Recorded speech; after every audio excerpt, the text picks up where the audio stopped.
Welcome to ఆర్ఫై TV news. దేవి మహాత్యంలో దుర్గామాత 9 రూపాలలో ఒక రూపం కాత్యాయని దేవి.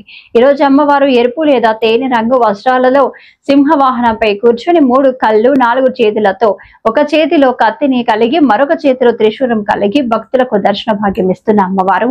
పురాణాల ప్రకారం ఈ అవతారం మహర్షి కాత్యాయనుడు చేసిన దీర్ఘ తపస్సు ఫలితంగా ప్రత్యక్షమైంది.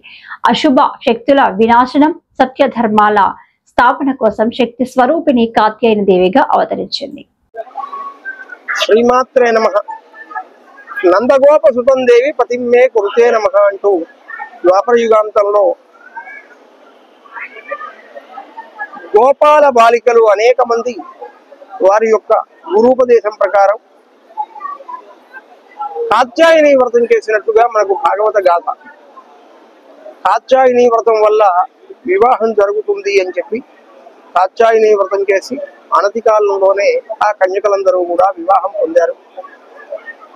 అమ్మవారి యొక్క అవతార విశేషాలలో మానవుడికి ప్రపంచంలో అతి ముఖ్యమైనటువంటి భాగ్యాలు ఏవైతే ఉన్నాయో ఆ సమస్త భాగ్యాలను కూడా తల్లి ప్రసాదిస్తుంది. సకాలంలో వివాహం కావటం, అలాగే సత్సంతానం కలగటం, అలాగే కుటుంబం అంతా కూడా ఏ రకమైనటువంటి కలహాదులు లేకుండా అందరూ కూడా స్నేహభావంతో మెలగటం, ఈ మొదలైనటువంటి శుభమైనటువంటి ఫలితాలను ఆ అమ్మవారు చక్కగా ప్రసాదించి లోకాన్ని కాపాడుతుంది, శత్రుబాధలు లేకుండా చేస్తుంది. కనుక అమ్మవారి యొక్క దర్శనం వల్ల సమస్త శుభములు కూడా కలుగుతాయి.